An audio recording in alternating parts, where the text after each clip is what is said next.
ఈ వీడియోలో మనం సబ్ ఇన్స్పెక్టర్కి సంబంధించిన ఎగ్జామ్ ప్యాటర్న్ అండ్ సిలబస్ ఎలా ఉందో మనం ఇప్పుడు చూసుకుందాం. మనం కానిస్టేబుల్కి సంబంధించి ఆల్రెడీ మనం చూసాం కదా, సేమ్ యాజ్ టీ సిలబస్ అదే ఉంటుంది. కాకపోతే మనకి ఇక్కడ స్టాండర్డ్ ప్రాబ్లమ్స్ అనేవి కొంచెం హై అంటే కొంచెం హార్డ్గా ఉండేటట్టు అడగడం జరుగుతుంది. అంతే, ఇందులో ఎలాంటి డిఫరెన్స్ అనేది ఉండదు. ఎందుకంటే మనకి నోటిఫికేషన్లో రెండు కంపేర్ చేసుకుంటే, కానిస్టేబుల్ అండ్ ఎస్ఐ కంపేర్ చేసుకుంటే సిలబస్ అనేది సేమ్ ఉంది. కాకపోతే అక్కడ స్టాండర్డ్ అనేది పెరుగుతుంది అన్నట్టు ఎస్ఐలో, అంతే. సో ఇప్పుడు మనం ఎగ్జామ్ ప్యాటర్న్ సిలబస్ ఎలా ఉందో చూసుకుందాం. మనకి ఇక్కడ ప్యాటర్న్లో ఏముందంటే సబ్జెక్ట్స్ ఏమి ఇచ్చారంటే మనకి general awareness, arithmetic and reasoning. So same అవే క్వశ్చన్స్ 50, జనరల్ అవేర్నెస్లో 50 క్వశ్చన్స్ 50 మార్క్స్, అర్థమెటిక్లో 35 క్వశ్చన్స్ అండ్ 35 మార్క్స్, నెక్స్ట్ రీజనింగ్లో 35 క్వశ్చన్స్ అండ్ 35 మార్క్స్. సో మనకి టోటల్ 3 సబ్జెక్ట్స్ ఉన్నాయి. ఇందులో కూడా ఇంగ్లీష్ అనేది లేదు, హిందీ కూడా లేదు. సో మనకి general awareness, arithmetic and general intelligence. So ఇవి క్వశ్చన్స్ అండ్ మనకి టోటల్ క్వశ్చన్స్ వచ్చేసి 120, టోటల్ మార్క్స్ వచ్చేసి 120. మనకి టైం వచ్చేసి 90 minutes, 1.5 hours. సో ఈ టైంలోపు మనం ఈ 120 క్వశ్చన్స్ అనేవి అటెంప్ట్ చేసేసుకోవాలి. సో ఇక్కడ మనకి జనరల్ అవేర్నెస్కి ఇక్కడ సపరేట్ టైం అని ఇలా ఏం లేదు. ఈ టోటల్ క్వశ్చన్స్ అనేవి మనకి ఇవ్వడం జరుగుతుంది. సో మనం టోటల్ 90 minutesలో కంప్లీట్ చేసేసుకోవాలి. సో ఇది మనకి క్లియర్ కదా, టోటల్ 3 సబ్జెక్ట్స్ మాత్రమే ఉన్నాయి, general awareness, arithmetic and reasoning. Next మనకి మార్కింగ్ స్కీమ్ అనేది ఎలా ఉందంటే, మీరు కరెక్ట్ ఆన్సర్ పెడితే మీకు ఒక 1 mark అనేది ఇవ్వడం జరుగుతుంది. ఒకవేళ మీరు రాంగ్ పెడితే 0.33 మార్క్స్ అనేవి తీసేయడం జరుగుతుంది. 0.33 అంటే మనకి 3 marks. ఒకవేళ మీరు 3 క్వశ్చన్స్కి ఆన్సర్ అనేది రాంగ్ పెడితే మీకు ఒక 1 mark అనేది కట్ అయిపోతుంది. సో నెగిటివ్ మార్కింగ్ అనేది ఉంది. సో జాగ్రత్తగా మనం అటెంప్ట్ చేయాల్సి ఉంటుంది. అండ్ మనకి ఈ ఎగ్జామ్ లాంగ్వేజెస్ ఏ లాంగ్వేజ్లో ఉన్నాయంటే మనకి ఆల్మోస్ట్ ఆల్ లాంగ్వేజెస్లో కండక్ట్ చేస్తున్నారు. సో మన తెలుగులో కూడా ఈ ఎగ్జామ్ అనేది కండక్ట్ చేయడం జరుగుతుంది. నెక్స్ట్ మనకి స్టాండర్డ్ ఆఫ్ ఎగ్జామినేషన్. సో ఆ లెవెల్ ఆఫ్ క్వశ్చన్స్ అనేవి మనకి ఎలా ఉంటాయంటే గ్రాడ్యుయేషన్ లెవెల్. సో ఎస్ఏ అనేది మనకి డిగ్రీ బేస్ తోటి కాబట్టి మనకి గ్రాడ్యుయేషన్ లెవెల్లో అడగడం జరుగుతుంది. సో లైక్ CGL కానీ, సో ఆ టైప్ ఆఫ్ లెవెల్లో అడగడం జరుగుతుంది. మనకి కానిస్టేబుల్ అయితే 10th బేస్ లెవెల్లో అడుగుతున్నారు. ఎందుకంటే మనకి క్వాలిఫికేషన్ అనేది వాళ్ళకి 10th కాబట్టి. సో 10th ఎవరైతే కంప్లీట్ చేసుకున్నారో వాళ్ళు కూడా అప్లై చేసుకోవచ్చు, ఏజ్ ఎలిజిబిలిటీ ఉంటే. సో ఇది మనకి ప్యాటర్న్. సో ఎగ్జామ్ ప్యాటర్న్ అనేది రెండింటికి సేమే ఉంది. సో మనం చూసుకోవచ్చు general awareness, arithmetic and reasoning ఈ 3 మాత్రమే. 120 క్వశ్చన్స్, 120 మార్క్స్ అండ్ 90 minutes అనేది టైం. ఇప్పుడు మనం సిలబస్ కూడా చూసుకుందాం. సిలబస్ చూసుకున్నట్టయితే జనరల్ అవేర్నెస్లో మనకి కరెంట్ అఫైర్స్. సో ఇందులో మనకి ఇండియన్స్, ఇంటర్నేషనల్ది, తర్వాత పొలిటికల్, సోషల్ ఇష్యూస్, సో ఇలాంటివన్నీ కరెంట్ అఫైర్స్లో కవర్ అయిపోతాయి. నెక్స్ట్ మనకి ఇండియన్ హిస్టరీ కూడా ఉంది. ఇందులో ancient, medieval and modern. Next art and కల్చర్లో మనకి visual arts, performing arts, literature and poetry, music and dance. Next geography చూసుకుంటే physical geography, world geography, environmental issues, తర్వాత ఇండియన్ జాగ్రఫీ. సో ఇవన్నీ వచ్చేస్తాయి.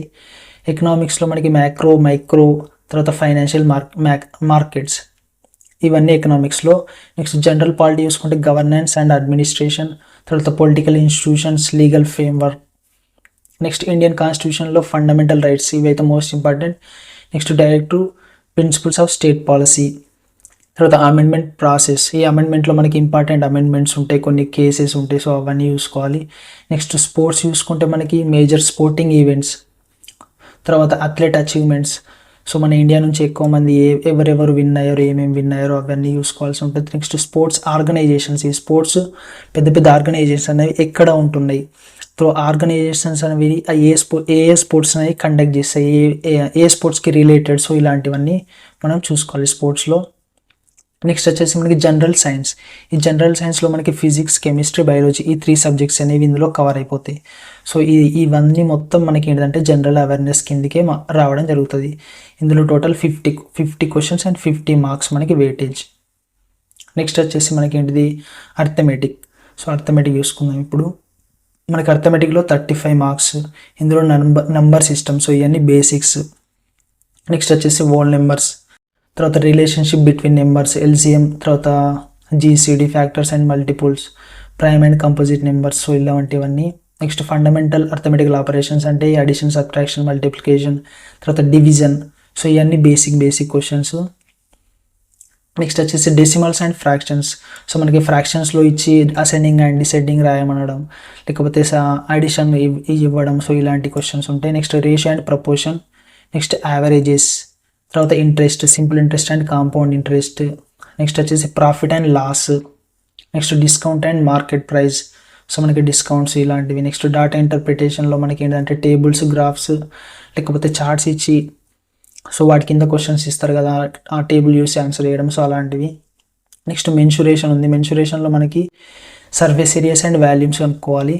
ఏంటి అంటే 3 dimensionals like cube, cuboid, cone, తర్వాత pyramid, spear, so ఇలాంటివి అన్నట్టు వీటికి వాల్యూమ్స్ అండ్ సర్ఫేస్ ఏరియాస్ అనేవి క్వశ్చన్స్ అడుగుతారు వాటి మీద. Next time and distance. ఈ టైమ్ అండ్ డిస్టెన్స్లో మనకి స్పీడ్, తర్వాత relative speed, trains, next boats and streams, so ఇవన్నీ మనకి టైమ్ అండ్ డిస్టెన్స్లో రావడం జరుగుతుంది. సో ఇదంతా మనకి అర్థమెటిక్స్ సంబంధించిన సిలబస్. సో సిలబస్ అయితే నాకు తెలిసి అయితే తక్కువనే ఉంది, కాకపోతే క్వశ్చన్స్ అనేవి ఎస్ఐకి అయితే కొంచెం హై లెవెల్లో అడగడం జరుగుతుంది. నెక్స్ట్ రీజనింగ్ చూసుకుంటే మనకి 35 మార్క్స్ ఉన్నాయి. సో రీజనింగ్ అంటే మనకి తెలిసిందే, ఒక్కసారి అర్థమైపోతే జస్ట్ మనకి ప్రాక్టీస్ మాత్రం మిగిలిపోయి ఉంటుంది, మళ్ళీ ఆ టాపిక్ చూడాల్సిన అవసరమే ఉండదు.